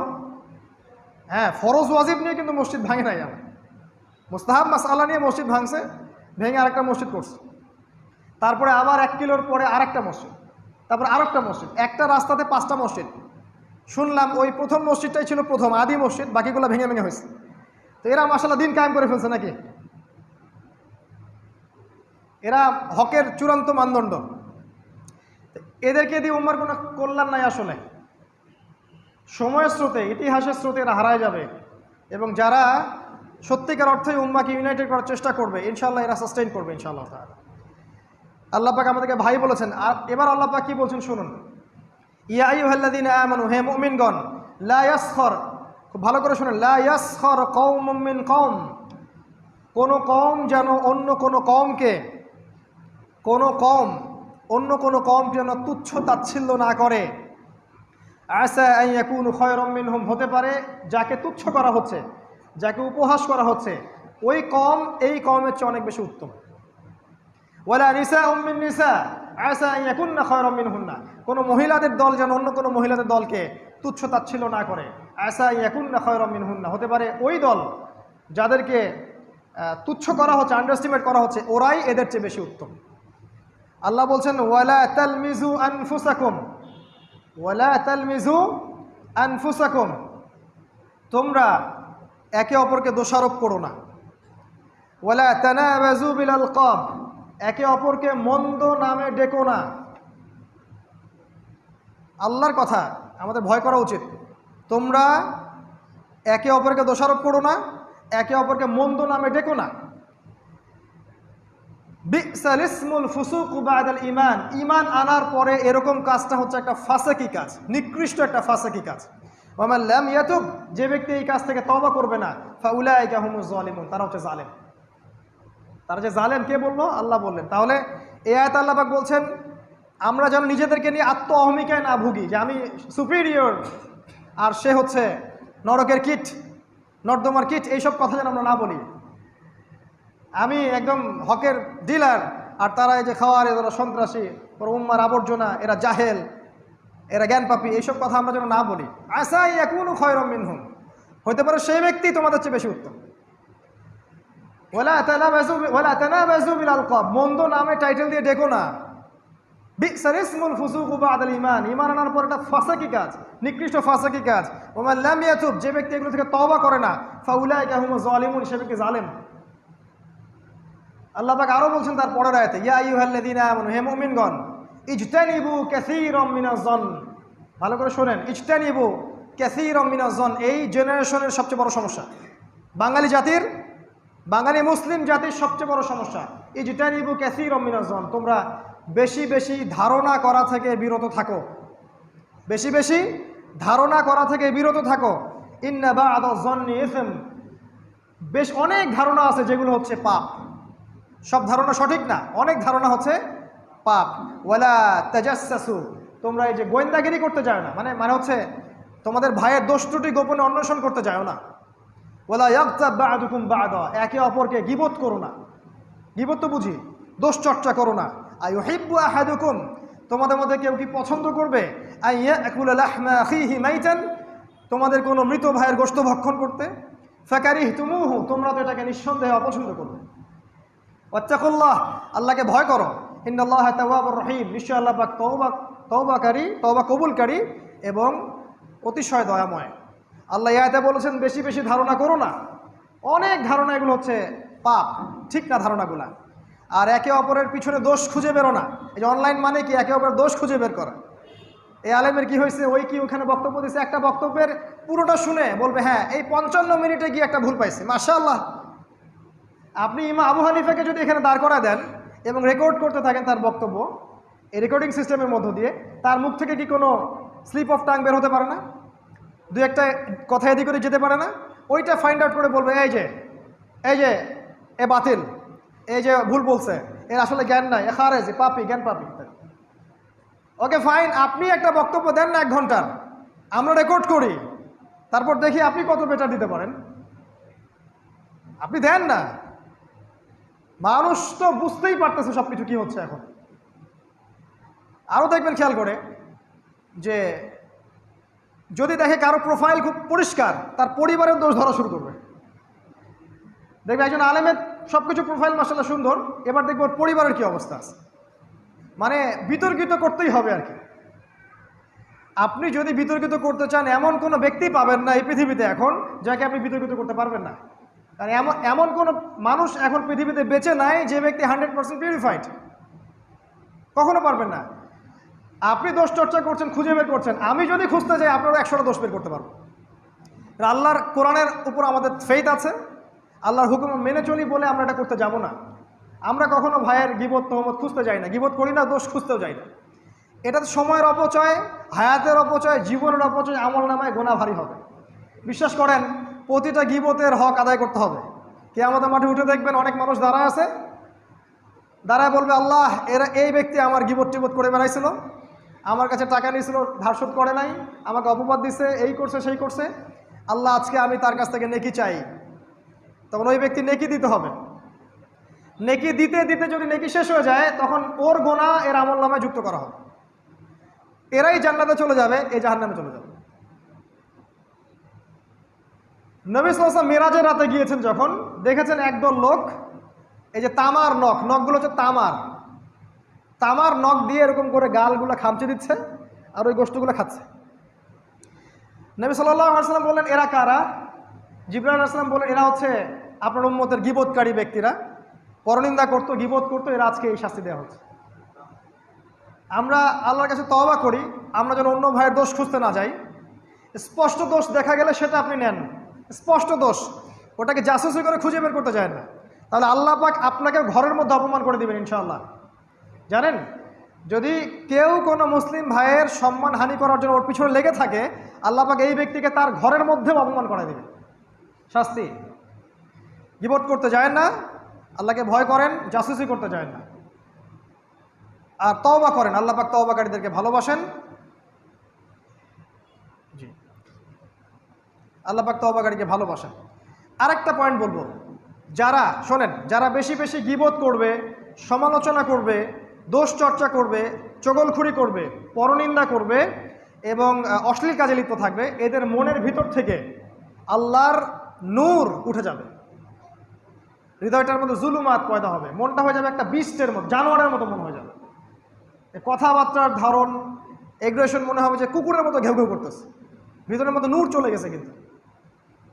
আর যার মধ্যে আল্লাহর পক্ষ থেকে নূর আসবে, আপনি খেয়াল করে দেখবেন তার কথা মার্জিত, তার চলাফেরা মার্জিত, তার মনের মধ্যে প্রশান্তি, সুকুন, সে প্রতিটা কাজ খুব কমফোর্টেবলি করতে পারে, সাকিনা, প্রশান্তির সাথে।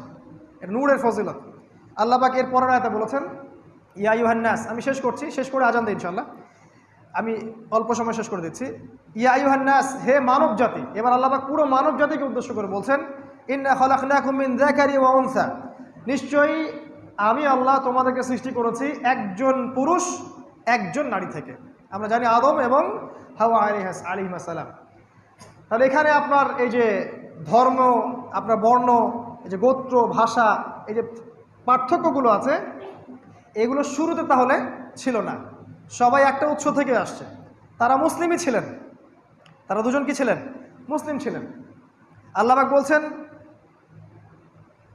ওয়াজআলনাকুম শুউবান ওয়া ক্বাবাইলা লিতাআরাফু, এরপর আল্লাহ পাক তোমাদেরকে বিভিন্ন কবিলা এবং গোত্রে বিভক্ত করে দিয়েছেন। কেন? লিতাআরাফু, যাতে করে তোমরা একে অন্যের সাথে পরিচিত হতে পারো।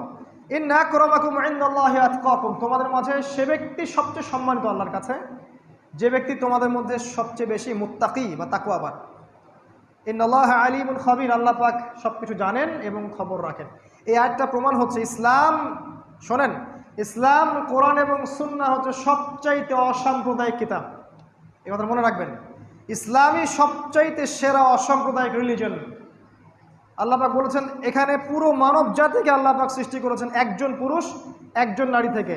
এই বিভক্ত করেছেন গোত্রে এবং কবিলায়, এটা বড়াই করার জন্য নয়, বরং পরিচিত হওয়ার জন্যে। আল্লাহর কাছে বর্ণ, রং, ভাষা, গোত্র এসবের চেয়ে বড় মানদণ্ড হচ্ছে তাকওয়া। যে ব্যক্তি মুত্তাকি বেশি, সে আল্লাহর কাছে বেশি সম্মানিত। আমি বাংলাদেশি তাই বলে আল্লাহর কাছে চলে যাব জান্নাতে, এমন নয়। ও ব্যক্তি প্যালেস্টাইনের, ও ব্যক্তি সৌদি আরবের, এই বলে যে সে জান্নাতে যাবে এমন নয়। এই জাতীয়তাবাদের ডিভিশন আল্লাহর কাছে নাই। কেউ বাংলায় কথা বলে, কেউ ইংরেজিতে কথা বলে, ও আরবিতে কথা বলে জন্য সে জান্নাতে যাবে এমন নয়। কারো গায়ের রং সাদা, কারো কালো, কারো শ্যামলা, এই পার্থক্য আল্লাহর কাছে জান্নাত পাওয়া যাবে না। একটাই মানদণ্ড, সেটা কি? তাকওয়া। একজন রিক্সা চালক, ভ্যান চালক যদি মুত্তাকি হয়, সে জান্নাতে চলে যাবে ইনশাআল্লাহ। একজন বড় পলিটিশিয়ান যদি অন্যায় করে, পাপাচার করে, সে জাহান্নামে যাবে ইনশাআল্লাহ। এই বিশ্বের সবচেয়ে বড় নেতা, সে যদি এই তাকওয়ার মানদণ্ডে টিকতে না পারে, আল্লাহ ওকে ছুঁড়ে জাহান্নামে ফেলে দেবে ইনশাআল্লাহ। আর এই পৃথিবীর সবচেয়ে মাজলুম মানুষ, সবচেয়ে জুলুমের শিকার মানুষটা যদি মুত্তাকি হয়ে থাকে, আল্লাহ তাকে জান্নাতে দেবে ইনশাআল্লাহ। আল্লাহ পাকের কাছে এই ধরনের কোনো বড়াই চলবে না। কুল্লুকুম মিন আদম ওয়া আদম মিন তুরাব, তোমরা সবাই আদম সন্তান আর আদম মাটির সন্তান। আজকে বিদায় হজের ভাষণে চলে যান, আল্লাহ রসুল বলেছেন সাল্লাল্লাহু আলাইহি ওয়াসাল্লাম যে আজকের পর থেকে আরবের প্রতি অনারবের কোনো প্রাধান্য নাই, অনারবের আরবের উপরে কোনো প্রাধান্য নাই, সাদার উপরে কালো, কালোর উপরে সাদা, কোনো প্রাধান্য নাই। তোমরা সবাই আদম সন্তান আর আদম মাটির সন্তান। ইসলামের সবচেয়ে বড় অসাম্প্রদায়িক কোনো রিলিজন আছে? আজকে আমরা কথা বলতে পারি না আসলে, আর কোরআন থেকে দলিল পেশ করতে পারি না। এরপর আল্লাহ পাক বলেছেন, ক্বালাতিল আ'রাবু আমান্না, আরবরা বলে, আরব মানে আরবের বেদুইনরা বলে, আমান্না, আমরা ঈমান নিয়ে আসছি।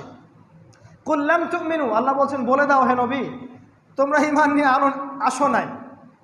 কুল লাম তুমিনু, তোমরা ঈমান নিয়ে আসোনি, ওয়ালাকিন কুলু আসলামনা, বরং তোমরা বলো যে আমরা ইসলাম কবুল করেছি।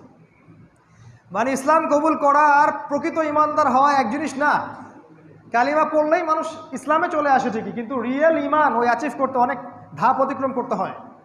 আল্লাহ বলছেন, ওয়াইন তুতিউল্লাহ ওয়া রাসূলাহু লা ইয়ালিতকুম মিন আ'মালিকুম শাইআ, তবে তোমরা যদি আল্লাহ এবং তার রাসূলের আনুগত্য করো, তাহলে আল্লাহ পাক তোমাদের কোনো আমল বিনষ্ট করবেন না। ইন্নাল্লাহা গফুরুর রহিম, আল্লাহ পাক হচ্ছেন পরম করুণাময় এবং অসীম দয়ালু। এরপর আল্লাহ পাক বলছেন, ইন্নামাল মুমিনুন, আর দুই একটা আয়াত আছে, শেষ করতেছে। ইন্নামাল মুমিনুন, নিশ্চয়ই মুমিন তো তারাই। এবার মুমিনের এক ডেফিনেশন পাচ্ছেন, আল্লাযীনা আমানু বিল্লাহি ওয়া রাসূলিহি, যারা আল্লাহ এবং তার রাসূলের প্রতি ঈমান নিয়ে এসেছে তারা হচ্ছে মুমিন। যারা আল্লাহ এবং তার রাসূলের প্রতি ঈমান নিয়ে এসেছে তারা হলো মুমিন। বাকি পিলারগুলো আগে বলেছি।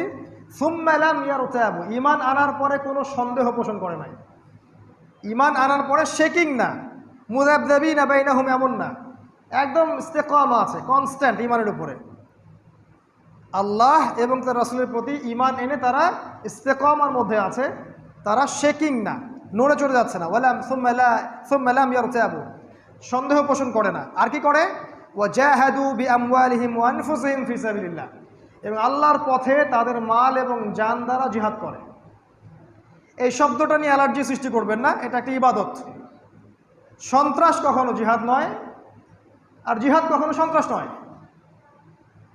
ইসলামের নামে সন্ত্রাস কখনো জিহাদ নয়, আর জিহাদ কখনো সন্ত্রাস নয়। আল্লাহ পাক এখানে বলেছেন মুমিনদের পরিচয় হচ্ছে তারা আল্লাহ এবং তার রাসূলের প্রতি ঈমান নিয়ে আসবে, এরপর সন্দেহ পোষণ করবে না, তারপরে নিজেদের মাল মানে সম্পদ এবং জান দ্বারা আল্লাহর পথে জিহাদ করবে। সূরা হুজুরাত আয়াত নাম্বার 13। এর অর্থ হচ্ছে নিজেদের মাল এবং জান দিয়ে আল্লাহর দ্বীনকে প্রতিষ্ঠার চেষ্টা করা। আপনি কথা দিয়ে জিহাদ করতে পারেন, আপনি লিখনি দিয়ে করতে পারেন, আপনি নফসের সাথে করতে পারেন, এগুলো স্টেজ আছে। আপনি মাল দিয়ে করবেন, আপনি জান দিয়ে করবেন। প্রয়োজন হলে যদি সমস্ত শর্ত পূরণ হয়, তখন আপনাকে বদরের মাঠে যেতে হলে সেখানেও যেতে হবে, উহুদে যেতে হলে সেখানেও যেতে হবে। সব কিছুই ইসলামের মধ্যে আছে, কিন্তু পরিবেশ পরিস্থিতি অনুযায়ী যেটা যখন অ্যাপ্লাই করা দরকার সেটা করতে হবে। যখন যে সিচুয়েশন নাই তখন সেটা করা যাবে না, সিম্পল। এসবের জন্য একটা ইমারা লাগবে, আমির লাগবে, স্টেট লাগবে, সার্বভৌমত্ব লাগবে, আপনার ক্ষমতা লাগবে, সব কিছুর দরকার আছে। এটার সবচেয়ে ভালো ব্যাখ্যা হচ্ছে রাসূল সাল্লাল্লাহু আলাইহি ওয়াসাল্লামের সিরাত। নবীর জীবনী পড়ে দেখেন তিনি কিভাবে দাওয়াত এবং জিহাদের মধ্য দিয়ে ইসলাম কায়েম করেছেন। ওটাই সুন্নাহ, অন্য কিছু সুন্নাহ নয়। এই হলো বিষয়। আর একটা বিষয় হচ্ছে যে ঈমান আনার পরে সন্দেহ তারা পোষণ করবে না। ঈমান আনার পরে আর সন্দেহের অবকাশ নাই, তারা এইভাবে আল্লাহর পথে কাজ করতে থাকবে। আল্লাহ পাক এর পরে দুটো আয়াতে বলে শেষ করছে। আল্লাহ পাক বলেছেন, কুল আতুআল্লিমুনাল্লাহা বিদীনিকুম, হে মুমিনরা, মুসলিমরা, তোমরা কি আল্লাহকে তার দ্বীন শেখাতে চাও? তোমরা কি আল্লাহকে তার দ্বীন শেখাতে চাও? ওয়াল্লাহু ইয়া'লামু মা ফিস সামাওয়াতি ওয়া মা ফিল আরদ, আল্লাহ পাক নিজেই তো আসমান এবং জমিনের সমস্ত জ্ঞান রাখেন। আর আল্লাহকে তোমরা তার দ্বীনের ব্যাখ্যা শেখাতে চাও? আল্লাহু বিকুল্লি শাইইন আলিম, আল্লাহ পাক প্রত্যেকটা বিষয় সম্পর্কে জ্ঞানী। শেষের আয়াতে আল্লাহ পাক বলেছেন এই সূরার, ইয়ামুন্নুনা আলাইকা আন আসলামু, এটা আমাদের স্বভাব এখন মুসলিমদের।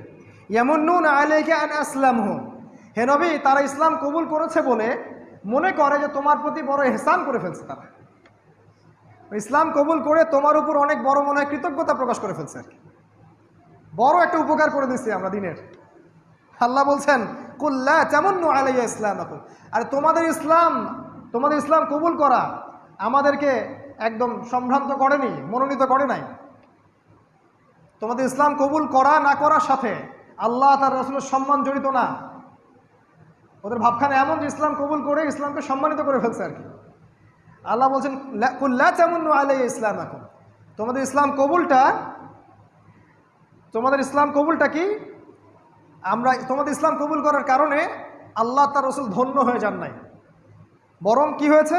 বালিল্লাহু ইয়ামুন্নু আলাইকুম আন হাদাকুম লিল ঈমান ইন কুনতুম সাদিকিন, বরং আল্লাহ পাকই তোমাদেরকে ইসলাম কবুলের তৌফিক দিয়ে ধন্য করেছে। কথা কি বুঝতে পারছেন? এখন আমাদের মুসলিমদের অ্যাটিটিউডটা দেখলেন, আমাদের ভাবসাব এমন যে আমরা ইসলামের বহুত উপকার করে ফেলতেছি, আর কি। হ্যাঁ, মানে আমরা না থাকলে কিছু হবেই না, ভাবখানা এমন, আর কি। আমাদের আল্লাহ পাকের বিন্দু মাত্র পরোয়া নাই। আমরা দিনের জন্য কিছু করি বা না করি, আল্লাহর কিচ্ছু আসে যায় না। আল্লাহ পাক যাদেরকে তারা দিনের খেদমত করাবেন, যাদেরকে তারা দিনের বিজয় দান করাবেন, সেটা লাউহে মাহফুজে আগে থেকে লেখা আছে, এবং সময় অনুযায়ী তারা আসবে পৃথিবীতে ইনশাআল্লাহ। আল্লাহ বলেছেন, তোমরা যদি দায়িত্ব পালন না করো, ইয়াস্তাবদিল কওমান গায়রাকুম, এই কওমটাকে সরিয়ে দিয়ে আল্লাহ পাক অন্য কওম নিয়ে আসবেন। সুম্মা লা ইয়াকুনু আমসালাকুম, ওরা তোমাদের মতো অপদার্থ হবে না। কুল লা তামুন্নু আলাইয়া ইসলামাকুম, তোমাদের ইসলাম কবুলে আমি ধন্য হইনি, বরং আল্লাহ তোমাদেরকে ইসলাম কবুলে তৌফিক দিয়ে ধন্য করেছেন, এবং তোমরা সত্যবাদী হয়ে থাকলে এটা স্বীকার করো। ইন্নাল্লাহা ইয়া'লামু গায়বাস সামাওয়াতি ওয়াল আরদ, আর নিশ্চয় আল্লাহ পাক আসমান এবং জমিনের গায়েবের খবরও জানেন, আসমান সমূহ এবং জমিনের গায়েবের খবরও জানেন। ওয়াল্লাহু বাসীরুম বিমা তা'মালুন, আর তোমরা যে আমলগুলো করছো আল্লাহ পাক এই প্রত্যেকটা আমল দেখছেন সূক্ষ্ম দৃষ্টি দিয়ে। আল্লাহ পাক আমাদের সবাইকে সূরাতুল হুজুরাতের এই শিক্ষাগুলোর উপর আমল করার তৌফিক দান করুন, আমিন। আল্লাহ পাক আমাদের সবার ব্যক্তি জীবনটাকে ইসলাম দিয়ে গড়ে দিন। আমাদেরকে আল্লাহ পাক কোরআন এবং সুন্নাহ অনুযায়ী জীবন গড়া তৌফিক দান করুন। আল্লাহ পাক আমাদের পরিবারগুলোকে জান্নাতি পরিবার রূপে কবুল করুন। আমাদের বাচ্চা কাচ্চাদেরকে আল্লাহ পাক আদর্শ মুসলিম হিসেবে মানুষ করে যাওয়ার তৌফিক দান করুন। আমাদের মা বোনদেরকে আল্লাহ পাক পর্দায় রাখুন, আমাদের হালাল রিজিকের ব্যবস্থা করে দিন। আল্লাহ পাক আমাদের উম্মার বিভক্তি দূর করে দিন। আল্লাহ পাক আমাদের মনটাকে প্রশস্ত করুন, উম্মাকে ঐক্যবদ্ধ করার তৌফিক দান করুন। আল্লাহ পাক আমাদেরকে শৈথিল্যবাদ এবং চরমপন্থা থেকে হেফাজত করুন, মধ্যমপন্থী উম্মা হওয়ার তৌফিক দান করুন। আল্লাহ পাক আমাদের সরকার, আমাদের প্রশাসন, আমাদের ব্যক্তিগত যারা আমাদের আমির আছেন, তারা ধর্মনেতা, সমাজ নেতা, সবাইকে আল্লাহ পাক হেদায়েত দান করুন। আল্লাহ পাক আমাদেরকে করোনাকালীন সংকটের মধ্যে হেফাজত করুন, আমাদেরকে বাঁচিয়ে রাখুন, হায়াতে তাইয়্যিবা দান করুন এবং যাবতীয় দৃশ্য অদৃশ্যের ক্ষতি থেকে আল্লাহ আমাদেরকে হেফাজত করুন। আমিন। সুবহানাকা আল্লাহুম্মা বিহামদিক, আশহাদু আল্লা ইলাহা ইল্লা আনতা, আস্তাগফিরুকা ওয়া আতুবু ইলাইক। আসসালামু আলাইকুম ওয়া রাহমাতুল্লাহি ওয়া বারাকাতুহু।